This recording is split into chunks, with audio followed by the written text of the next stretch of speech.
গতকাল রাতে আব্বা দ্বিতীয় বিয়ে করে বউ এনেছে। নতুন বউ বয়সে আমার বড় আপার সমান হবে।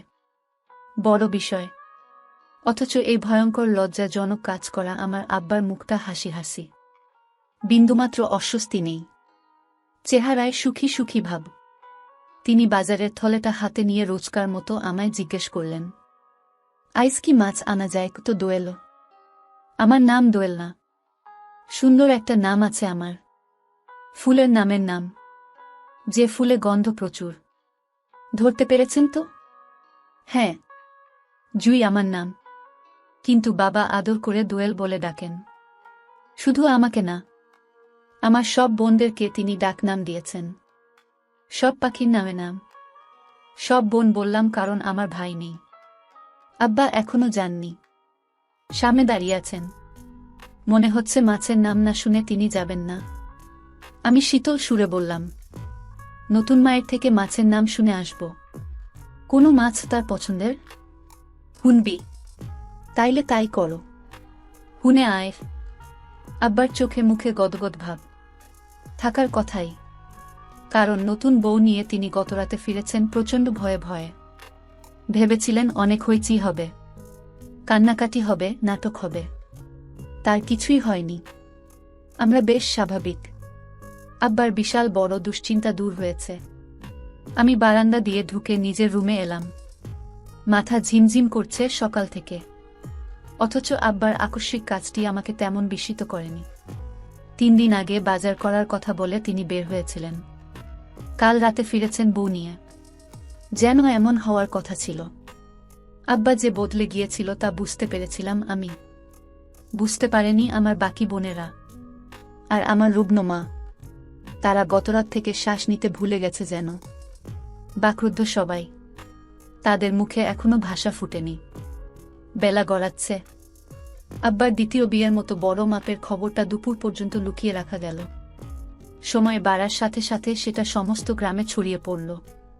তারপরের অংশ স্বাভাবিক। গ্রামের আনাচে কানাচে থেকে সবাই আমাদের বাড়িমুখী হওয়া শুরু করল। সামনের ছোট্ট উঠোনে তখন তুমুল ভিড়। লোকে লোকারণ্য। এক চোখে দেখতে না পাওয়া মজিদার মা থেকে শুরু করে বাদ যায়নি টুটুলের বয়স্কা দাদি। আমি বারান্দার এক কোণা থেকে সবাইকে লক্ষ্য করছিলাম। নতুন বউ উঠোনের মাঝে চেয়ারে বসে আছে। পাশের বাড়ির চাচি সবার দেখার সুবিধার্থে তাকে খোলা জায়গা বসিয়ে দিয়েছে। তাকে ভীত দেখাচ্ছে না। বর লাজুক চেহারা। ঝলমল দৃষ্টিতে এদিক ওদিক তাকাচ্ছে। সে কি জানত না যে লোকটিকে সে বিয়ে করছে তার ঘরে বড় বড় 4টে কন্যা আছে? আছে রুগ্ন দেহের এক স্ত্রী। ওড়নায় টান পড়ায় নিচের দিকে তাকালাম। পুতুল মুখে আঙ্গুল দিয়ে ডাকছে আমায়। কোলে তুলে নিলাম। ওকে, আমার সবচেয়ে ছোট বোন পুতুল। বয়স 2.5 হবে। সবেমাত্র কথা বলা শিখেছে। ওকে কাছে টেনে বললাম, পুতুল খিদে পেয়েছে? ও 2 দিকে মাথা নাড়ল। তার উত্তর হ্যাঁ নাকি না বুঝতে বেগ পেতে হলো। ওকে নিয়ে মায়ের রুমের দিকে পা বাড়ালাম। পুতুল এখনো বুকের দুধ খায়। দেখি মা একটু কাছে নেয় কিনা। মা রুম অন্ধকার করে রেখেছে। দক্ষিণের জানালাটা পর্যন্ত বন্ধ। অথচ ওই জানালা মা কোনোদিন বন্ধ করে না। ঝড় বৃষ্টির রাতেও না। ওটা বন্ধ করলে নাকি মায়ের দম বন্ধ হয়ে আসে।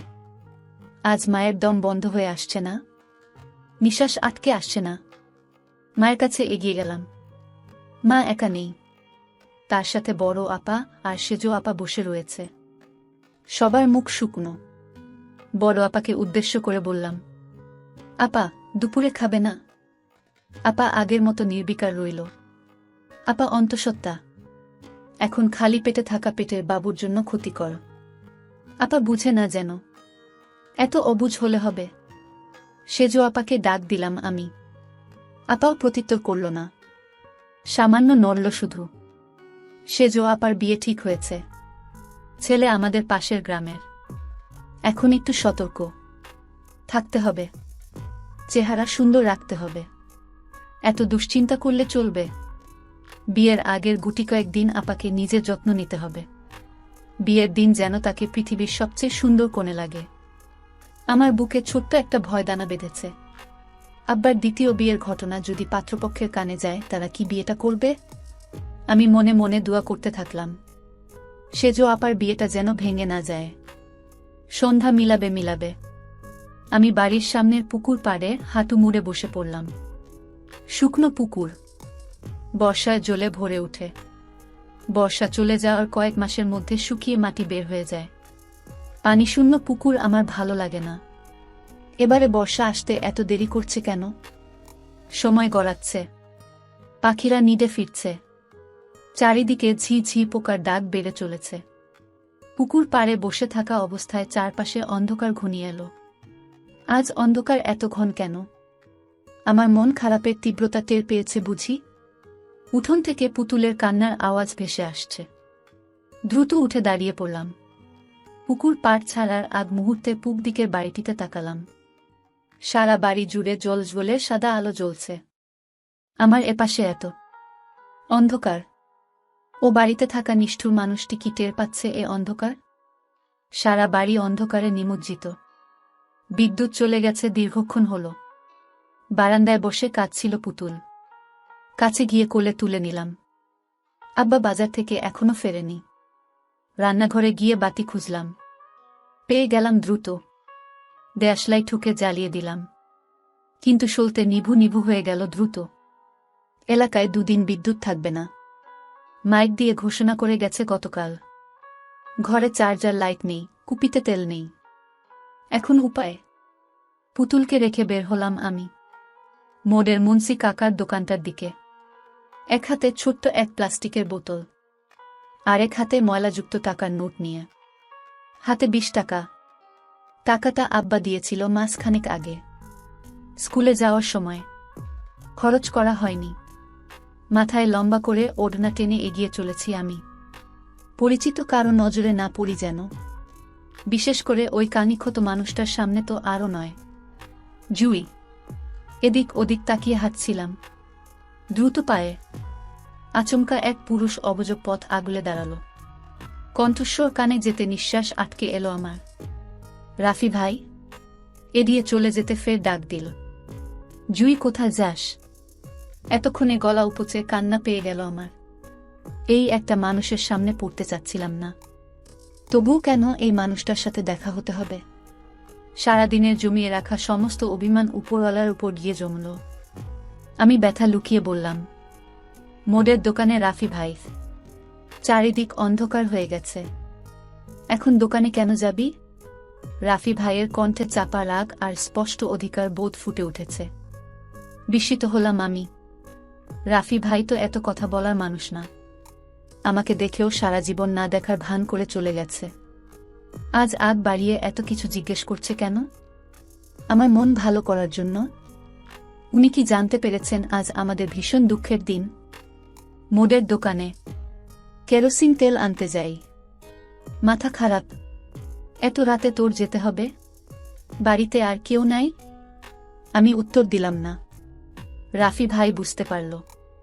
বিরক্তি নিয়ে বলল, তোর আব্বা কই? বাজার থেকে ফেরেনি, মাছ কিনতে গেছে। রাফি ভাই অস্পষ্ট সুরে কিছু বলল। আমার বোধগম্য না হলেও বুঝতে পারলাম আব্বাকে গালি দিল হয়তো। এবারে হাত বাড়িয়ে দিয়ে বলল, বোতল দে, আমি তেল এনে দিচ্ছি। এখানে দাঁড়িয়ে থাক, আমি পারব। আপনার কষ্ট করতে হবে না। এক থাপ্পড় খাবি। বোতল দে।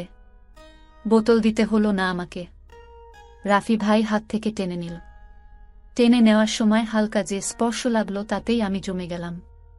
কোনো রকমে বললাম, টাকাটা? রাফি ভাই পেছন ঘুরে তাকালো। দ্বিধান্বিত কয়েক মুহূর্ত অতিক্রম হল। পরক্ষণে বাড়িয়ে রাখা হাত থেকে টাকাটা নিয়ে মোড়ের দিকে হাঁটা ধরল। আমি পাথরের মতো সেখানে নিশ্চুপ দাঁড়িয়ে রইলাম। রাফি ভাই আমার প্রথম প্রেম, আমার প্রথম অনুভূতি, আমার প্রথম আবেগ। জ্ঞান হওয়ার পর থেকে আমার সমস্ত অস্তিত্ব জুড়ে শুধু এই মানুষটার বসবাস। তাকে নিয়ে আমার শোয়ে জল্পনা কল্পনা। এই মানুষটাকে ভেবে আমার সকাল, দুপুর, সন্ধে হয়। এই মানুষটাকে বুকে নিয়ে আমি ঘুমাতে যাই। ঘুম ভাঙতে সর্বপ্রথম এই মানুষটার কথা মনে পড়ে। অথচ রাফি ভাই তার কিচ্ছু জানে না। কিচ্ছু বোঝে না। সে আমার বড়জোর 3 কি 4 বছরের বড়। কলেজে পড়ে। আমি তার কলেজের উল্টো দিকের হাই স্কুলে 9ম শ্রেণীতে পড়ি। তাকে এক পলক দেখার জন্য কতশত পাগলামি করি। দুটো কথা বলার জন্য কতশত অপেক্ষা করি। অথচ সেই মানুষটা আজ নিজে থেকে কত কথা বলল। রাফি ভাইয়ের বাবা মা দুজনই শিক্ষিত। বাবা বড় চাকুরি করে। বাড়িতে সুবিশাল বিল্ডিং। কথাবার্তা চমৎকার। পোশাক আশাক চমৎকার। এই গ্রামের সবচেয়ে ধনাঢ্য ব্যক্তি তারা। তার সাথে আমাদের কিচ্ছু যায় না। তবুও এই মানুষটাকে নিয়ে রোজ রাতে আমি ঘর বাঁধার স্বপ্ন দেখি। তাকে নিয়ে কল্পনায় আস্ত এক সংসার সাজিয়ে বসে আছি। সেই সংসার বাস্তবে রূপ দিতে নিজেকে একটু একটু করে পরিবর্তন করছি রোজ। আব্বা নিষেধাজ্ঞা না মেনে পড়াশোনা চালিয়ে যাচ্ছি। শুদ্ধ ভাষায় কথা বলা শিখছি। আরও কত কি। আমায় তো রাফি ভাইয়ের যোগ্য হতে হবে। বুকে সাহস নিয়ে তাকে একদিন বলতে হবে, আপনাকে আমি আমার দেহমন সঁপেছি অনেক আগে। বহুদিন অপেক্ষা করেছি। এবার আমার অপেক্ষার বাগানে খিল দিন তো। বাড়ি থেকে চেঁচামেচির আওয়াজ আসছে। আব্বার জোরালো গলা শোনা যাচ্ছে। পুতুলও বিকট সুরে কান্না করছে। আর অপেক্ষা করা যায় না। রাফি ভাই এখনো ফিরছে না কেন? রাস্তার মোড়ের দিকে এক পলক তাকিয়ে উল্টো পথে দৌড়ে বাড়ি আসলাম। আব্বা রান্নাঘরের সামনে দাঁড়িয়েছিল। আমি কাছে যেতে কষে এক চর বসিয়ে দিল। ছিটকে কিছু দূর সরে এলাম। মাথা ভনভন করছে। কিছুক্ষণের জন্য চোখে অন্ধকার দেখলাম। আব্বার হঠাৎ এত রেগে যাওয়ার কারণ বুঝতে পারলাম না। কয়েক সেকেন্ডের ব্যাপার মাত্র। অথচ তাতেই লঙ্কাকাণ্ড ঘটে গেল। ব্যথা সয়ে আসতে আব্বার দিকে তাকালাম। আব্বা অশ্রাব্য ভাষায় গালিগালাজ করছে। কানে কিছুই ঢুকছে না আমার। এলোমেলো দৃষ্টিতে এদিক সেদিক তাকাতে চোখ গেল রাস্তার বেড়ার ওদিকে। রাফি ভাই বিমূর্ত হয়ে দাঁড়িয়ে আছে। কখন এলেন উনি? আমি আকুল মনে বারবার বললাম, চলে যান রাফি ভাই। দয়া করে এদিকে আসবেন না। আপনাকে যেন আব্বা না দেখে। চলে যান। রাফি ভাই আমার মনের আকুল আবেদন শুনতে পেল না। ঝাপসা চোখে দেখলাম সে রুদ্রমূর্তি নিয়ে গিয়ে